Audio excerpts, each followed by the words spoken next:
पहले परीक्षा में हमने पहले टर्म में हमने अनौपचारिक पत्र लिखा था। सेकंड टर्म में हम देखेंगे औपचारिक पत्र कैसे लिखा जाता है। अब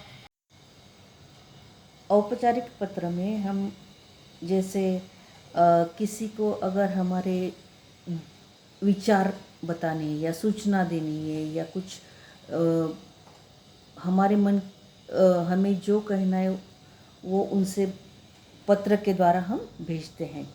तो पत्र में जब हम औपचारिक पत्र लिखते हैं तो उसमें स्वाभाविकता होनी ज़रूरी है।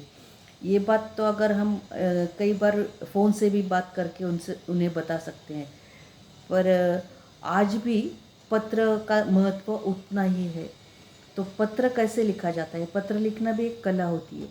तो जब हम पत्र लिखते हैं तब खास करके औपचारिक पत्र में हमें इन बातों का ध्यान रखना बहुत ज़रूरी होता है। वो होता है अभी जैसे यहाँ पर आप जैसे ये जो पिक्चर उसमें देख रहे हैं कि पहले पत्र में लिखने वाले का पूरा पता और दिनांक उचित स्थान पर लिखा जाना चाहिए। यहाँ पर तुम्हें दिखता है, देखो मैंने जैसे इमेज में बताया तुम्हें, ये तुम्हारी टेक्स्ट बुक का चित्र है। तो पहले तो पत्र में लिखने वाले का पूरा पता और दिनांक लिखना आवश्यक है।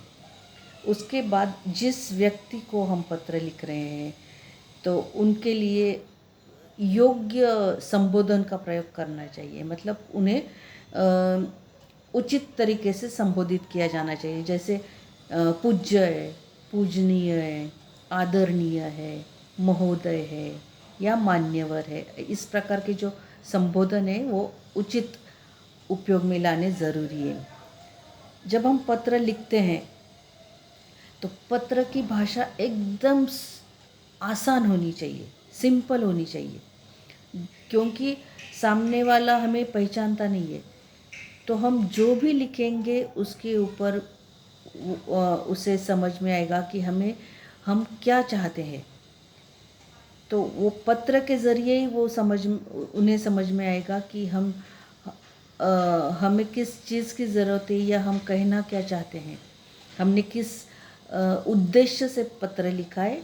ये जब वे हमारा पत्र पढ़ेंगे तभी उन्हें पता चलेगा। इसलिए हमारी भाषा जो होगी पत्र लिखते वक्त वो बहुत सरल होनी चाहिए, एकदम सिंपल होनी चाहिए। और वाक्य एकदम छोटे छोटे होने चाहिए, बहुत बड़े बड़े वाक्य नहीं होने चाहिए, नहीं तो वो कंफ्यूज हो जाएंगे। उन्हें जो हम कहना चाहते गलत अर्थ निकल सकता है अगर हम बहुत बड़े बड़े वाक्य इस्तेमाल करेंगे तो। और जब हम पत्र लिखते हैं तब हम अपनी बात बहुत संक्षेप में कहनी चाहिए।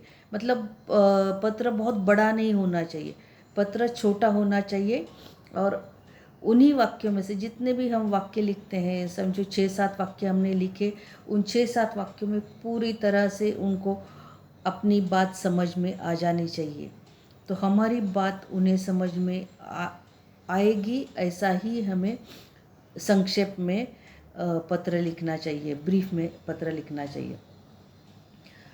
अब जब हम किसी को विनती करते हैं या कुछ करने के लिए पत्र लिखते हैं तब उसे प्रार्थना पत्र कहते हैं। तो इन प्रार्थना पत्रों में लिखने वाले को हम लिखने वाले मतलब हम जिसे पत्र लिख रहे हैं उससे खुद को छोटा मानना है। तो जिस भी अधिकारी या जिस किसी व्यक्ति को हम पत्र लिख रहे हैं, जैसे प्रधानाचार्य, मुख्याध्यापक, ऐसे इन लोगों को जब हम पत्र लिखते हैं तो सम्मानपूर्वक भाषा का प्रयोग करना चाहिए।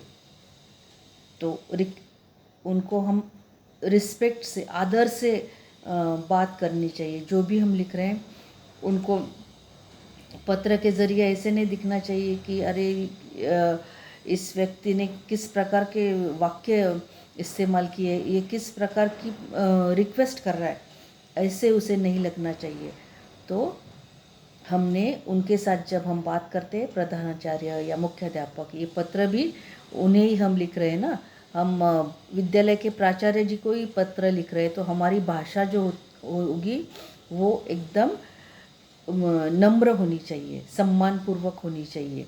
और जब हम पत्र लिखेंगे तो अपनी प्रार्थना स्वीकार करने के लिए हमें कुछ कारण भी देने की आवश्यकता है कि हम जो पत्र लिख रहे हैं वो क्यों स्वीकार करेंगे, उन्होंने क्यों एक्सेप्ट करना है, वो हम जो रिक्वेस्ट कर रहे हैं उनको, तो वो कारण हमने वहाँ पर उचित कारण देना चाहिए ताकि वे अपने पत्र का स्वीकार करेंगे। और पत्र के अंत में जो अनुरूप शब्द है उसका प्रयोग हम करेंगे। तो जैसे यहाँ पर किया है आपका या आपकी आज्ञाकारी, तो ये अनुरूप शब्द है। इस प्रकार हमें शब्दों का प्रयोग इन पत्र के अंत में करना है। अब मैं आपको एक नमूना बताती हूँ पत्र का। ये जो पत्र आपके सामने है वैसे ही लिखना है, लेकिन आपको पत्र लिखना है बैंड पथक के लिए आवश्यक सामग्री खरीदने के लिए। आप अपने विद्यालय के प्राचार्य जी से पत्र लिख रहे हैं विद्यार्थी प्रतिनिधि के नाते। मगर एक नमूना मैं आपको बोलती हूँ। समझो आपको अगर विद्यालय छोड़ना है, समझो आपके पिताजी की कहीं ट्रांसफ़र हो गई है और आपको विद्यालय छोड़ना है, तो आपको विद्यालय छोड़ने के लिए आपको सर्टिफिकेट लेना पड़ेगा। तो इसलिए आप किस प्रकार प्रधानाचार्य को प्रार्थना पत्र लिखेंगे, किस प्रकार आप प्रमाण पत्र, आपका जो प्रमाण पत्र आपको प्राप्त करना है वो किस प्रकार मांगेंगे। तो हम शुरुआत में लिखेंगे कि सेवा में श्रीमान प्रधानाचार्य महोदय। तो और जब हम लिखते हैं श्रीमान प्रधानाचार्य से पहले लिखना है सेवा में श्रीमान प्रधानाचार्य महोदय, और किसी भी स्कूल का नाम, मतलब आप जिस स्कूल में हैं उस स्कूल का नाम वहाँ पर लिखना है। और फिर दिनांक लिख सकते हैं आप, उसके बाद आप दिनांक लिख सकते हैं। जब प्रधानाचार्य का एड्रेस लिखकर हो जाएगा, स्कूल का नाम लिखकर हो जाएगा, उसके नीचे तुरंत आप दिनांक लिखोगे। उसके बाद लिखेंगे मान्यवर, सविनय निवेदन यह है कि मेरे पिताजी का स्थानांतरण पूना से मुंबई हो रहा है। तो हम शुरुआत में क्या करेंगे, हम शुरुआत में ही लिखेंगे कि सविनय निवेदन यह है कि मेरे पिताजी का स्थानांतरण पूना से मुंबई हो रहा है। अब देखो, ये जो पत्र लिख रहे हैं, औपचारिक पत्र लिख रहे हैं, उसमें कोई भी दूसरी बातें हम शामिल नहीं करेंगे। हमें सिर्फ जो काम है वही काम लिखना है, मगर नम्रता से लिखना है।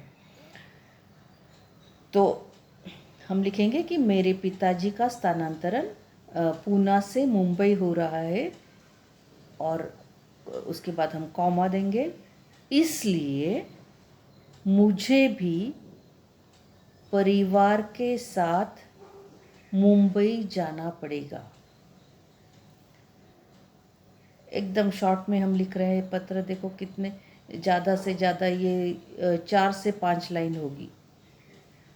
तो हमने क्या लिखा पहले कि सविनय निवेदन यह है कि मेरे पिताजी का स्थानांतरण, मतलब ट्रांसफ़र, पूना से मुंबई हो रहा है, इसलिए मुझे भी परिवार के साथ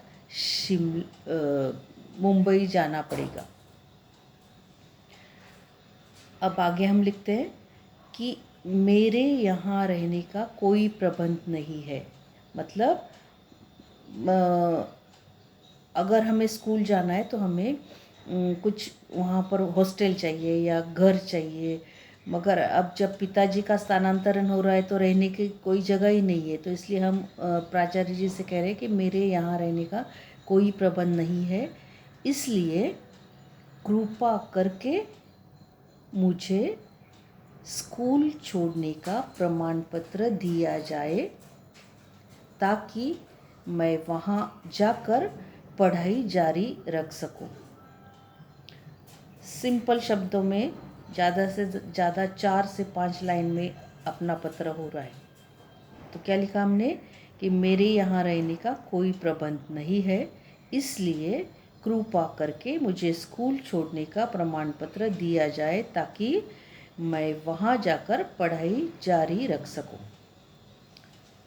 मैं आपका अति आभारी रहूँगा, धन्यवाद।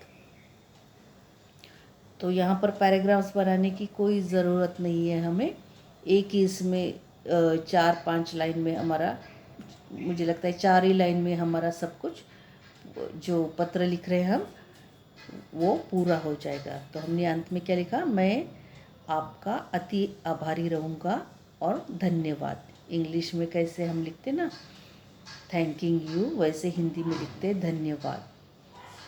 फिर अब हम विद्यार्थी है ना, तो विद्यार्थी है इसलिए हम लिखेंगे आपका आज्ञाकारी। अगर लड़कियां होगी तो क्या लिखेगी, आपकी आज्ञाकारी।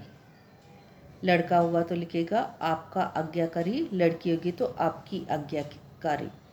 और फिर आपका नाम, और फिर आपकी कक्षा, आप कौन सी क्लास में वो, और डिवीज़न लिखोगे, और नीचे आपका रोल नंबर लिखोगे। तो इस प्रकार आपको औपचारिक पत्र लिखना है।